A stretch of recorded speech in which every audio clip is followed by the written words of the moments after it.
Hi everyone, I'm Stephanie. In this video I'm going to show you how to make this strap for a crochet bag. It's not terribly stretchy. I don't want to say it won't stretch at all. I just don't think with any kind of yarn project you can guarantee that, but with the different stitches and other steps I've taken along the way, it will minimize how much this actually moves. So the first thing I'm doing to help with the movement of the bag is I'm using a smaller hook. This is a 3mm hook with a 4-weight yarn. I know 4s can, actually any yarn, the weight category can vary by, the thickness can look different. But when you look at what the recommended size is for this one, it says 4mm. I'm using 3mm hook for this. So that's going to help. And also this is cotton yarn. Cotton's not particularly stretchy. And then all the different stitches I'm using. And how I'm using this strap, you probably saw in the thumbnail, it's with this door knocker style hook. Not hook, hardware. And it's attached with screws in the back. So I'm going to be looping it around here, securing it in the back, and then this part, this base, will be attached to my bag. And then keep in mind how wide you're making it, that it's going to fit through whatever kind of attaching method you're using. This you can connect to make a full circle if you're working a maybe a D-ring or a circle ring into your bag and you want to slip something through it. You can put this through and then connect it.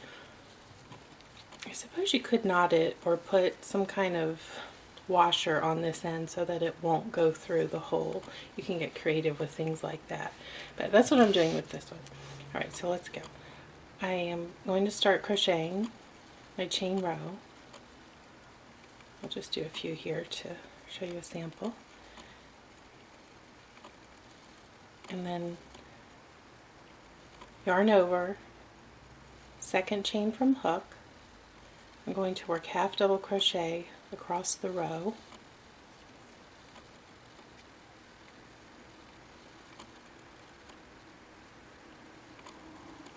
And then I'll meet you back. I actually have a full-size piece going. And then we can go from there.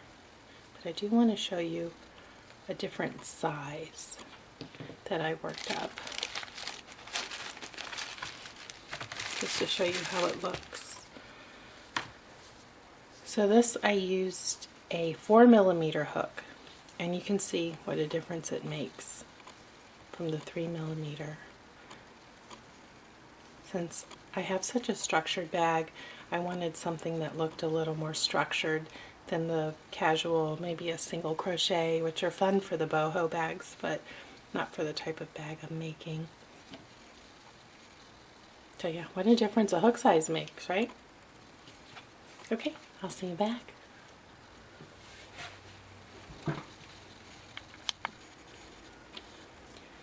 And I'm coming to the end of this first row of half double crochet. And I'll show you what I'm going to do when I turn it. The first stitch can be a little tricky.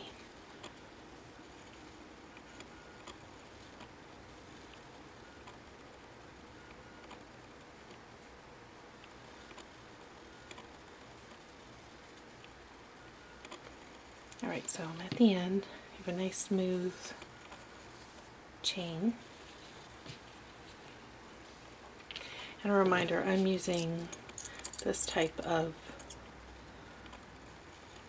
handle holder, but you can do different things with this strap. We can talk about that a little more at the end of the video. Alright, so I'm going to chain 2. Now this is going to be the waistcoat type of stitch, and it's not normally done with this chain 2, but the technique is the same. And I'm also using a much smaller hook, normally with, oops, sorry about that, normally with the waistcoat stitch, because it's kind of snug. You go up a size, and we're dealing with going down a size for this project, but it's still going to work.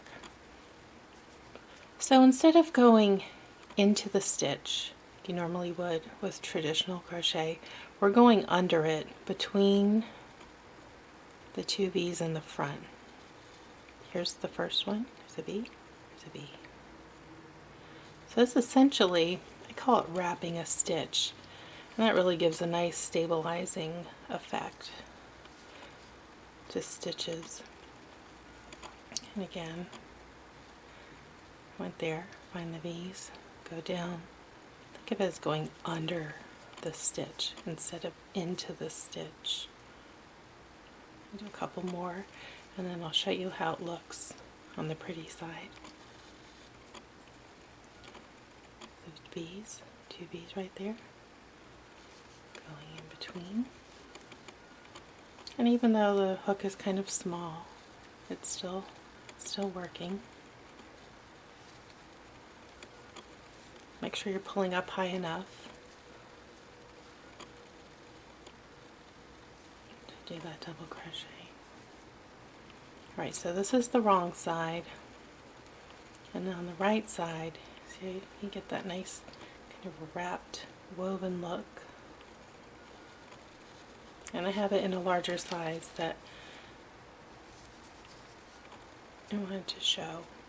See how it has that nice ridge right there? I think my fluffy cat got on this. And then that's the other side. And it looks really pretty as a strap, I think. And it's not super stretchy. I don't think really with any yarn you're going to find no stretch in a stitch whatsoever. But this certainly helps to limit how much stretch you get.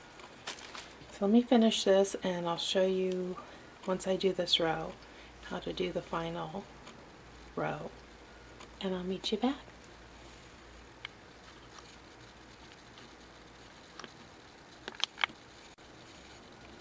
I've come to the end of my row, and you can see now on the right side that there is a little bit of a bump down the center, which is what I wanted. And when I mentioned wrapping the stitch on the prior row, this is how it looks. So you really have to go under all the way down to that starting row to get in there. Come up, over, and around to wrap that stitch. Right, so now I'm going to complete the final detail. I am not going to chain one when I turn. Instead, I'm going to be slip stitching, oh, that yarn's on the wrong side, across the row. It won't work. Let's see. I really don't want to chain one here. Go under. That first one can always be a little tricky. There we go.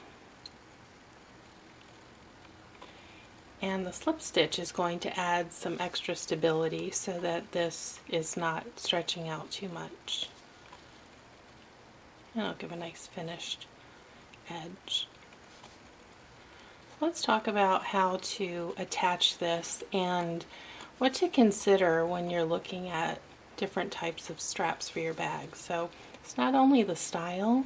You know, if you want something that's all single crochet, which can look really fun for a boho casual bag, although that can be a little stretchy, especially if you're making a long bag like a market bag. Those are so cute. The twisted cord, the twisted spiral, that's absolutely beautiful, but it doesn't work in every application with regard to how you want to attach it. So I would have loved that for this bag. I needed something that did not have a lot of texture, because the bag here is very textured. I've got two sides of texture, so adding even more texture would not complement it, in my opinion. So yeah, that's what you need to be thinking about. So with this strap, you can, you know, of course, attach it with something like this, and how I'll be doing that is going through the back and attaching it like this, and it will be screwed into the bag this way. And then if you are using hardware, your crochet needs to fit in it attractively. And then if you're working it from piece to piece, you need to make sure that if you started in one, that you can finish it in the other without doing this type of closure that I'm doing, where it'll be hooked to the back. You can also crochet around a ring near the top of your piece and then rope it through.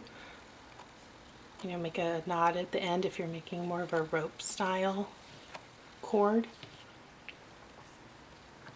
You can do a braid if you're using the thicker, something like a tape or even a raffia type of material. That would be great as a braid, a rope, a hand twist. You can get really creative. And then also consider the amount of stretch. I think if you've clicked on this, you've probably made something in the past and it stretched 50% of what it was supposed to be when you first made it. You make it with these good intentions and then realize, even as an experienced crocheter, that oops, that strap does not have enough support. I had that issue with a market bag where I put in produce like oranges or onions, potatoes, and I'm 5'11", and that bag even dragged down almost to my ankles because of the weight of what was in there. So that bag was, the strap was not a good option for the bag I made. And sometimes we learn these things the hard way. So just be thinking about all of those factors when you're deciding what type of strap you want to make for your bag. I hope you found this helpful. You can leave me questions, leave me a like if you found this helpful. And if you'd like information on the bag that this goes with, I will have a link in the description. And hopefully I will see you around again. Bye.